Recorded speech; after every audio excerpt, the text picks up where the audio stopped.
Pangasinan, pinaramalan ng 4 na Hall of Fame Awards. Team Liberal ng Binmalay pinasaya ang madla sa kanilang proclamation rally. Mga kandidatong walang experience sa politika, iboboto nga ba ng kabataan? Provincial Government ng Pangasinan naghahanda na para sa Pestay Dayat 2013. At all plans sumbak ng provincial government isinagawa.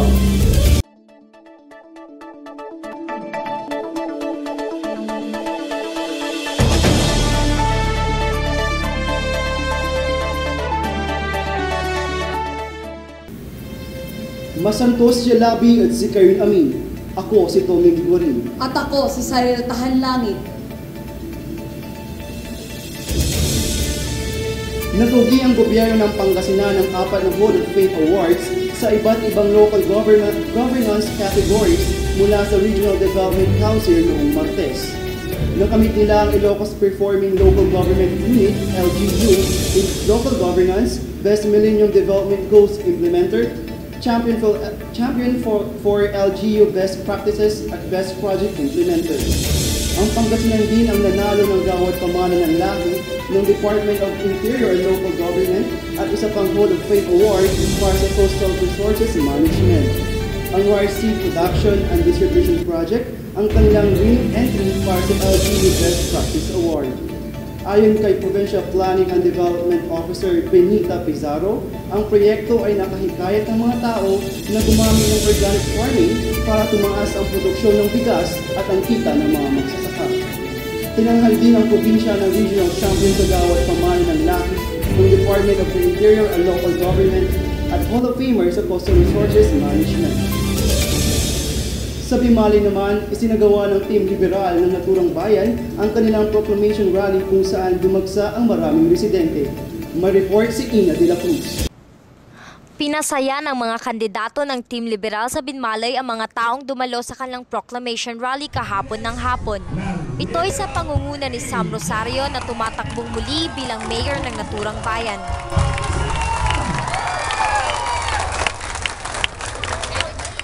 Ilan sa mga nagbigay saya sa pag-uumpisa ng programa ay ang mga impersonator ni Maha Salvador at Aramina.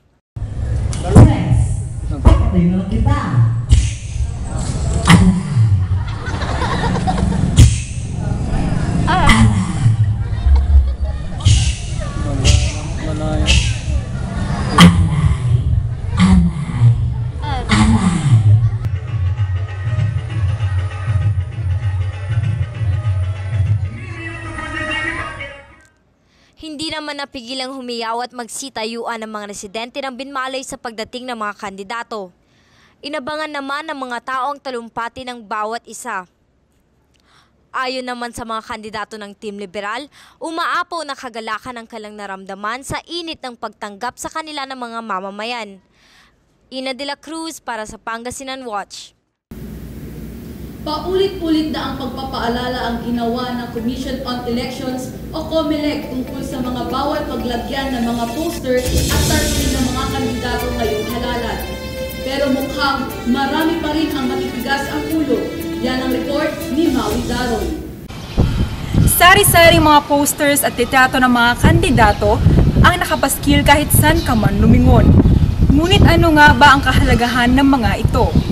May maganda ba itong naidudulot sa ating bayan? Sa paglalakbay ng news team, sumalubong ang mga naglipa ng tarpaulin ng mga kandidato. Nakapaskil mismo sa mga gusali na tila dekorasyon na ng establishmento na iyon. Ang iba naman ay halos takpan na ang buong gate ng mga bahay.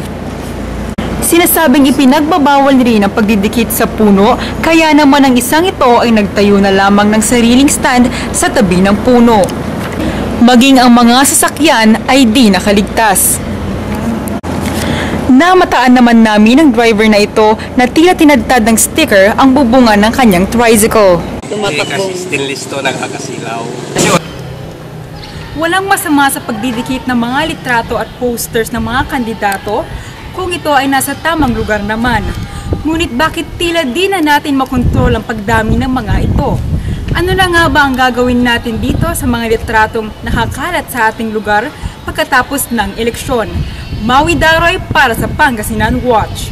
Napakaraming ang kumakandidato ngayong halalan na wala pang malinaw na track record sa mundo ng pamamahala at politika. Ang isang malaking katanungan, iboboto kaya sila ng mamamayan? Yan ang sinagot ng mga kabataan sa Kabataan para sa Halalan. Oo. Hindi. Oo. Hindi. Oo. Hindi. Oo. Hindi. Iba't ibang kabataan ang nagpahayag ng kanilang saloobin patungkol sa kandidatong kanilang pipiliin sa eleksyon. Boto nga ba ng mga kabataan ang mga bagong kumakandidato na wala pang experience sa politika?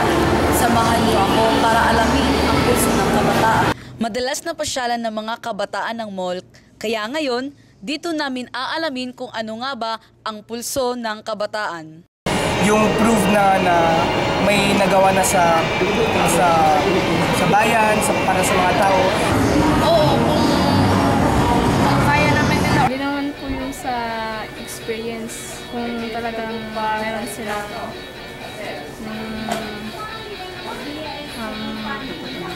papatunayan sa sarili. Ito ang boses ng kabataan sa Tahan Langit Kabataan para sa Halalan. Patuloy na sinasagawa ng provincial government ng Pangasinan ang Oplan Sumba of Summer Vacation na nag-umpisa nga bago pa matapos ang nakarang buwan. Narito ang report ni Ibi Cayago. Patuloy pa ring inoobserbahan ang Oplan Sambak na proyekto ng Provincial Government ng Pangasinan at ng PDRRMC o Provincial Disaster Risk Reduction Management Council. Ang layunin ng proyektong ito ay paigtingin ang pagbabantay sa Lingayen Beachfront upang maiwasan ang mga di inaasang sakuna tulad ng pagkalunod. Nagsimula nga ang Oplan Sambak noong Semana Santa at magtatapos sa pagsimula ng klase ng mga estudyante. Ayon kay Avenex Arenas, head ng PDRRMC, malaki ang may tutulong nito sa probinsya. Yung Oplan Sambak kasi, yan yung preparedness plan namin, operational preparedness plan ng probinsya, Pangasinan Provincial Government through PDRRMC para matiyag ang kaligtasan ng mga beachgoers, lokal man o bisita dito sa Lingayen Beach area.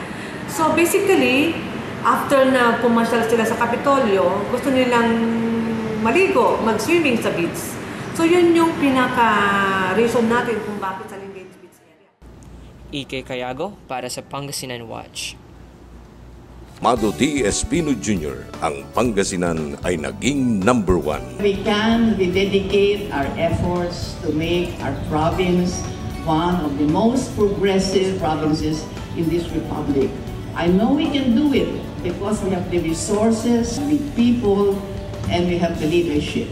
Marami na hong namuno na gobernador. I have served under 6 governors. Bilang mga Pangasinense, gusto pa ho natin umangat ang ating lalawigan. Governor Espino restore the grandeur of Lingayen as the capital of a great province.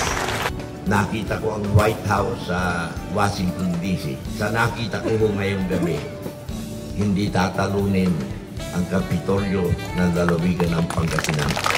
Dahil sa ating magaling na gobernador. Ipagpatuloy natin ang pagbabago at progreso sa Pangasinan. Patuloy sa paghahanda ang provincial government ng Pangasinan sa nalalapit na Pistay Dayat, isang selebrasyong pinakaabangan ng mga Pangasinense. Narito ang ulat ni Ken Cabrera. Inaabangan na nga ang pagsimula ng isa sa pinakamalaking selebrasyon sa probinsya, ang taunang Pistay Dayat o Sea Festival. Nakapanayam ng news team ang officer in charge ng special events ukol sa mga aktibidades at preparasyon ng nasabing selebrasyon. 2013 Pistay Dayat. Kasi sa ngayon, marami kaming activities because it will start on April 19.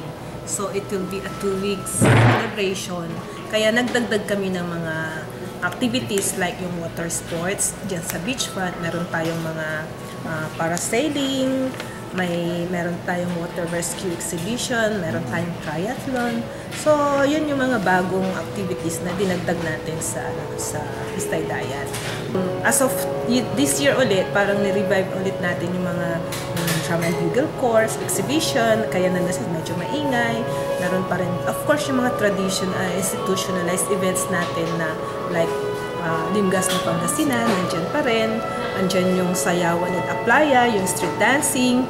Meron pa rin tayong takay na dayo, yung singing competition ng ating mga lokal. Dagdag pa niya na mas kaabang-abang at magarbo ang Pistay Diet 2013 ngayon dahil sa mga dumagdag na malalaking aktibidades at mahabang time frame ng selebrasyon. Ken Cabrera para sa Pangasinan Watch. Kaugnay pa rin ng Pistay Diet, inaabangan ng marami ang dalawang malalaking pageant na magaganap ngayong taon. Una na rito ang inaabangang Mr. and Miss SK Pangasinan, habang ang isa naman ay ang taunang Limgas na Pangasinan. Ayon sa chairman ng Pistay Diet 2013 na si Dr. Ana Maria Teresa de Guzman, ang mga papalaring manalo sa mga nasabing pageant ay magsisilbing ambassador at ambassadress of goodwill tungo sa pangangalaga ng kalikasan at pagpapaigting ng turismo sa Pangasinan. 25 gagandahang dilag ang maglalaban-laban para sa Limgas ng Pangasinan ngayong taon. 12 pares naman ang makikisig at nagsesiksihang kandidato at kandidata naman ang magtatagisan ng ganda at talino para sa kauna-unahang Mr. and Miss SK Pangasinan. Napili naman sina Arde Gonode ng Burgos at Edilit Aurelio ng San Fabian bilang Darling of the Press ng Patimpala, habang si Cynthia Caldona naman ng Dagupan City ang napili para sa Limgas ng Pangasinan. Gaganapin ang koronasyon ng inilaning Mr. and Miss SK Pangasinan sa April 28 sa Ligaya East Front at ang Limgas ng Pangasinan sa Season Auditorium sa May 1. Pansin nyo bang usong-uso pa rin ngayong summer ang mga sakit? Marahil ay dahil na rin sa ating pabago-bagong klima na nararanasan ngayon. May payo naman ang City Health Office ng Dagupan sa lahat at yan ang babahagi ni Maui Daroy. Summer na naman at iba't ibang sakit ang mauuso ngayong mainit ang panahon. Ano nga ba ang dapat nating gawin upang makaiwas sa mga sakit na dulot ng tag-init? Ayon sa City Health Office, pumapangalawa ang kaso ng skin diseases sa dami ng bilang ng namatay ngayong panahon. Di naman mawawala ang ubo at sipon dahil sa sobrang init ng panahon. Nandyan din ang diarrhea dahil mabilis mapanis ang pagkain ngayong panahon. Uso rin ang sore eyes at ang mga sakit sa balat tulad ng bungang araw at sunburn. And then, nandyan yung sakit sa balat. Very common rin during summer dahil sa heat. Nandyan ang bungang araw o prickly heat kasi sabi. Nandyan din ang infection, mga fungal infection. As a result ng personal hygiene, madaling maligo dahil madaling magpalit sa mga bata naman ito. Napaka-important yung personal hygiene. Kaya ugaliing maglagay ng sunblock na di bababa sa SPF 30 upang mapangalagaan ang balat laban sa matinding sikat ng araw. Although highly communicable, hindi siya fatal, napaka-importante yung personal hygiene, frequent hand washing, yung hindi paggamit ng ibang gamit. Kung may sakit, huwag nang pupunta sa tao na. Payo ng City Health Office, ugaliing uminom ng maraming tubig at panatilihing malinis ang katawan. Maui Daroy para sa Pangasinan Watch. At yan ang mga balitang nakalap sa aming patuloy na pagbabantay. Mga balitang hatid sa ngalan ng tapat na serbisyo at sa kaalaman ng karamihan. Ako si Tommy Guali. Mabilis, totoo at mapagkakatiwalaang impormasyon. Ako si Cyril Tahanlangit at ito ang Pangasinan Watch. Ang mata ng publiko sa probinsya.